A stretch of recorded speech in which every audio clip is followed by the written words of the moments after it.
राष्ट्रपति की आपातकालीन शक्तियां, यानी कि आपातकालीन उपबंध क्या है। राष्ट्रपति की आपातकाल शक्तियों के तहत 3 प्रकार के आपातकाल की घोषणा कर सकता है। एक पहला है राष्ट्रीय आपातकाल, जो कि आर्टिकल 352 के तहत लगाया जाता है। दूसरा राष्ट्रपति शासन आर्टिकल 356 और द्वितीय आपातकाल आर्टिकल 360 के तहत राष्ट्रपति घोषणा करता है। सबसे पहले पढ़ेंगे आर्टिकल 352। आर्टिकल जो 352 है, ये राष्ट्रपति आर्टिकल 352 के तहत राष्ट्रपति 3 आधारों पर राष्ट्रीय आपातकाल की घोषणा करता है। 3 आधार कौन से होंगे? यदि भारत किसी युद्ध में शामिल होता है, या बाह्य कोई शक्ति आक्रमण करती है, या कोई बाह्य आक्रमण होता है, या फिर आंतरिक अशांति। ध्यान रखना, मूल संविधान में आंतरिक अशांति थी, लेकिन इसका 1975 में इंदिरा गांधी के द्वारा मिसयूज किया गया, जिस कारण से 44वें संविधान संशोधन के द्वारा आंतरिक अशांति को हटाकर इसकी जगह सशस्त्र विद्रोह रखा गया। 44वें संविधान संशोधन के द्वारा 1978 में। कब रखा गया? 1978 में, क्योंकि 1975 में इसका मिसयूज किया था इंदिरा गांधी ने, और 1973 से 1977 तक ये आपातकाल चला था। उसके बाद मोरारजी देसाई प्रधानमंत्री बनते हैं और उसके द्वारा 44वां संविधान संशोधन लाया जाता है, और 1978 में अशांति, आंतरिक अशांति की जगह सशस्त्र विद्रोह शामिल किया गया। अशांति यानी कि सशस्त्र, यानी कि शस्त्रों के साथ यदि कोई विद्रोह होता है, तब राष्ट्रपति आपातकाल की घोषणा करेगा, अशांति के नहीं कर सकता, क्योंकि इसमें जयप्रकाश नारायण उस समय आंदोलन करते हैं।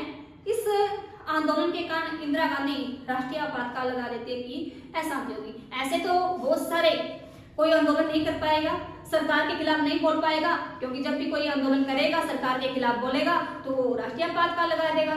इस कारण से ही 1978 में सशस्त्र विद्रोह किया गया। ये दोनों कारण युद्ध और बाह्य आक्रमण बाह्य कारण हैं, जबकि सशस्त्र विद्रोह आंतरिक कारण है। 2 बाह्य कारणों से और 1 आंतरिक कारण से राष्ट्रीय आपातकाल की घोषणा की जाती है। उद्घोषणा जब राष्ट्रपति करता है तो कैसे? इसकी जो आर्टिकल 352 है, ये राष्ट्रीय आपातकाल है, इसकी घोषणा राष्ट्रपति के द्वारा की जाती है, लेकिन राष्ट्रपति सहविवेक से इसकी घोषणा नहीं करता। ये मंत्रिमंडल के परामर्श पर, परामर्श भी कौन सा? लिखित वाला, यानी कि मंत्रिमंडल की लिखित परामर्श पर राष्ट्रपति राष्ट्रीय आपातकाल की घोषणा करता है। ध्यान रखना, यहाँ पर मंत्रिमंडल है।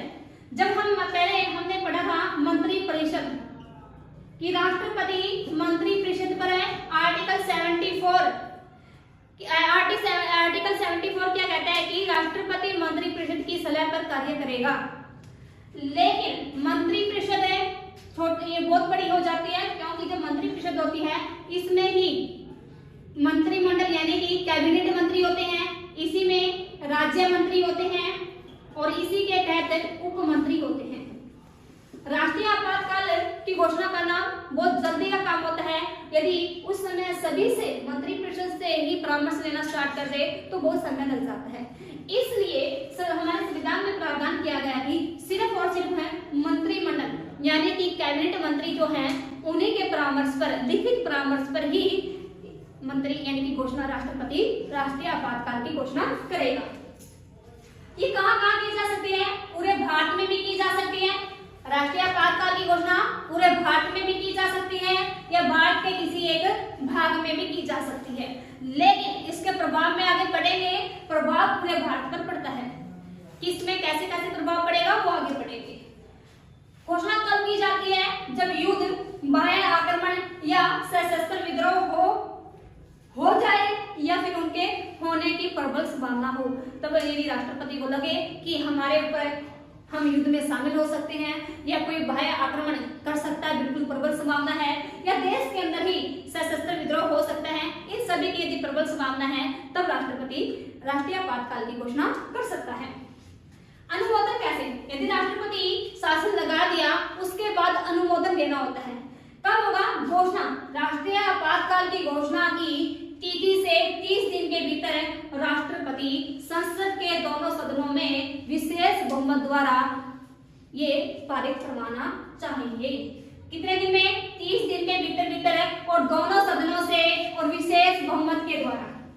विशेष बहुमत क्या होता है? ये या तो सदन के कुल सदस्यों का 2/3 और एक होता है उपस्थित एवं मतदान करने वाले सदस्यों का 2/3। कौन सा विशेष बहुमत चलेगा इसमें? इसमें विशेष बहुमत वो चलेगा, मान लीजिए 100 सदस्य हैं, सदन में कुल 100 सदस्य हैं, इसका 51, इन 100 सदस्यों में से 51 जब इसको पारित कर दे तब विशेष बहुमत माना जाएगा।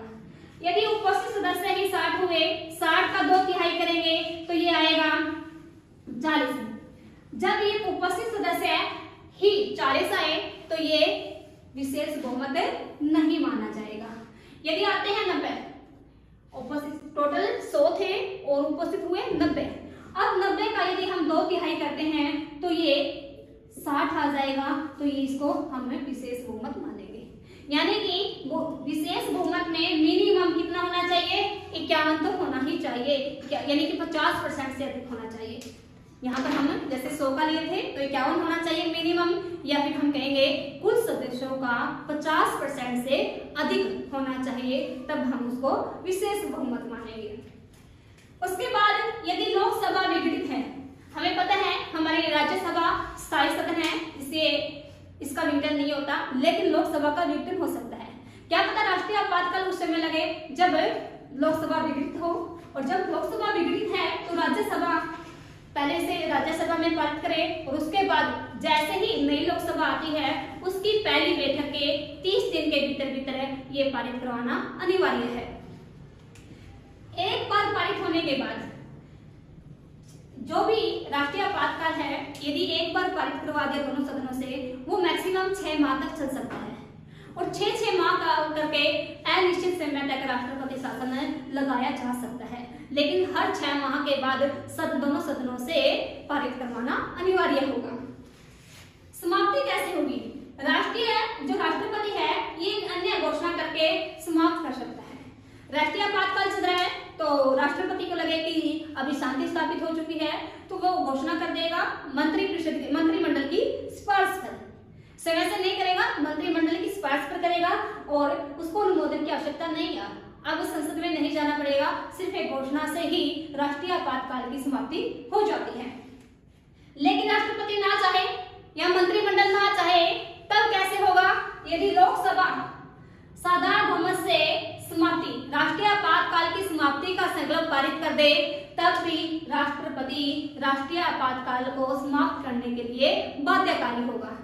इसके बाद यदि लोकसभा के साधारण बहुमत में नहीं हो रहा, 1/10 सदस्य, लोकसभा के 1/10 सदस्य यदि राष्ट्रीय आपातकाल की समाप्ति के लिए राष्ट्रपति को लिखित संकल्प दे दे तो राष्ट्रपति को 14 दिन के भीतर विशेष बैठक बुलानी होगी उस पर चर्चा करने के लिए।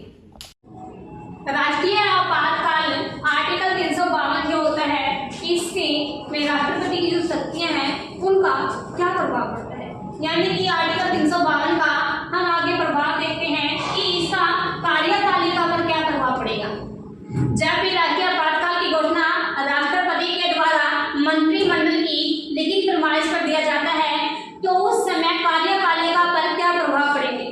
ध्यान रखना, जो भी कार्यपालिका शक्तियां होती हैं ये संघीय कार्यपालिका के पास चली जाती है, और संघीय जो कार्यपालिका होती है यही निर्देश देती है राज्य की कार्यपालिकाओं की कि वो अपनी शक्तियों का कैसे प्रयोग करेगी। यानी कि इसका मतलब यह हुआ, या तो जो शक्तियां हैं कार्यपालिका की शक्तियां जो होती हैं, या तो संघीय कार्यपालिका स्वयं उसका प्रयोग करेगी, या फिर वो राज्य की कार्यपालिकाओं को या राज्य के विधानमंडलों को उसको प्रयोग करने के बारे में निर्देश देगी। इसका प्रभाव क्या पड़ेगा? राज्यों की जो विधानमंडल है इनकी जो विधि बनाने की शक्ति होती है वो निलंबित होती है। राष्ट्रीय आपातकाल के दौरान राज्य की जो भी विधानमंडल है उनकी कानून बनाने की जो भी शक्ति होगी ये क्या हो जाएगी? निलंबित हो जाएगी, यानी कि स्थगित हो जाएगी। याद रखना, यहाँ पर समाप्त नहीं होती, यहाँ पर समाप्त नहीं होती, सिर्फ जितना टाइम तक राष्ट्रीय आपातकाल रहेगा तब तक स्थगित रहेगी। संसद राज्य सूची के विषयों पर कानून बना सकती है। राष्ट्रीय आपातकाल के दौरान जो संसद है ये संसूची, राज्य सूची और समवर्ती सूची तीनों पर कानून बनाती है। यानी कि राज्य सूची का भी जो अधिकार है उस पर कानून बनाने का अधिकार संसद के पास चला जाता है। और संसद जब कोई भी राज्य सूची के विषय पर कानून बनाती है, ऐसे कानून राष्ट्रीय आपातकाल की समाप्ति के 6 माह तक प्रभावी होंगे। यानी कि कोई भी राज्य सूची के विषय पर यदि संसद के द्वारा कानून बनाया जाता है और राष्ट्रीय आपातकाल खत्म हो जाता है तो उसके 6 माह तक वो कानून प्रभावी रहेंगे। यदि राष्ट्रीय आपातकाल किसी राज्य या उसके किसी भाग में लगता है तो जो भी कानून बनाए जाएंगे या संसद की जो भी विधि संबंधी शक्तियां होंगी वो पूरे भारत के अंदर लागू होंगी, सभी राज्यों के अंदर लागू होंगी। मान लीजिए जम्मू कश्मीर में राष्ट्रीय आपातकाल की घोषणा की जाती है या फिर अरुणाचल प्रदेश में राष्ट्रीय आपातकाल की घोषणा की, लेकिन उसके तहत जब संसद कोई भी विधायी कानून बनाती है तो ऐसा नहीं है कि सिर्फ अरुणाचल प्रदेश या जम्मू कश्मीर के अंदर ही उसका प्रयोग होगा या उन सभी जो विधायी शक्तियां हैं उनका प्रयोग सिर्फ 2 स्टेट के यानी कि सारे के सारे बाहर के जितने भी राज्य हैं, यूटीज हैं, उन सभी पर उसका प्रभाव होगा, किसी एक राज्य या उस भाग पर नहीं हो सकता। वित्तीय प्रभाव क्या पड़ते हैं? आर्टिकल 352 के वित्तीय प्रभाव क्या होंगे? इसका उल्लेख हमें आर्टिकल 354 में मिलता है। इसमें लिखा कि राष्ट्रपति केंद्र व राज्यों के मध्य जो भी राष्ट्र संबंधी संबंध होते हैं उनमें परिवर्तन कर सकता है। मान लीजिए जो जीएसटी है इसमें स्टेट का और सेंटर का रेशो था 60-40, यानी कि यदि 100 रुपए जीएसटी से आते हैं, ये उदाहरण है, तो इसमें 60 रुपए स्टेट को मिलेंगे और 40 रुपए सेंटर को मिलेंगे। लेकिन राष्ट्रीय आपातकाल के दौरान राष्ट्रपति इसमें परिवर्तन कर सकता है और राष्ट्रपति ने कह दिया कि 30 तो स्टेट को मिलेंगे और 70 रुपए केंद्र सरकार को मिलेंगे। बट ये कब तक रहेगा? ये रहेगा अगले, मान लीजिए राष्ट्रपति जो शासन था, राष्ट्रीय आपातकाल था, ये समाप्त हो गया। राष्ट्रीय आपातकाल समाप्त होने के नेक्स्ट जब तक ये वित्तीय वर्ष समाप्त नहीं हो जाता तब तक ये प्रभावी रहेगा। मान लीजिए राष्ट्रपति शासन की समाप्ति हो जाती है, अगस्त माह में समाप्त हो जाता है, लेकिन जो ये निर्देश दिए गए थे या जो परिवर्तन किए गए थे ये 31 मार्च तक लागू रहेंगे। ये 31 मार्च तक लागू रहेंगे, जानना। ऐसे निर्णय को सदन के पटल पर रखा जाना अनिवार्य है और आपातकाल की समाप्ति होने के वित्तीय वर्ष की समाप्ति तक ये प्रभावी रहेंगे। लेकिन लोकसभा तथा विधानसभाओं के कार्यकाल पर आर्टिकल 352 के क्या प्रभाव पड़ते हैं? यदि लोकसभा का या विधानसभाओं के कार्यकाल समाप्त हो जाते हैं तो उनके कार्यकाल को 1-1 साल करके बढ़ाया जा सकता है। कितनी समय सीमा है इसका हमारे संविधान में कोई भी उल्लेख नहीं है। यानी कि कितना भी जब तक राष्ट्रीय आपातकाल रहेगा तब तक 1-1 वर्ष करके कार्यकाल बढ़ाया जा सकता है। उसके बाद यदि राष्ट्रीय आपातकाल खत्म हो जाता है तो 6 माह तक उनका कार्यकाल बढ़ाया जा सकता है, लोकसभा का और विधानसभा का, लेकिन 6 माह के बाद चुनाव कराना अनिवार्य होगा। राष्ट्रीय आपातकाल के दौरान मूल अधिकारों पर क्या प्रभाव पड़ेगा? आर्टिकल 358 और 359 के तहत मौलिक अधिकारों पर राष्ट्रीय आपातकाल के प्रभावों का उल्लेख मिलता है। आर्टिकल 358 में क्या जाता है कि आर्टिकल 19 में जो भी 6 समानताएं नागरिकों को दी हुई हैं वो समय ही समाप्त हो जाएंगी। उसके लिए राष्ट्रपति को किसी भी प्रकार की घोषणा करने की आवश्यकता नहीं है। ध्यान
चलते रहेंगे, नागरिकों को ही मिलेंगे। यदि इनका निलंबन होता है तब न्यायालय में जा सकता है।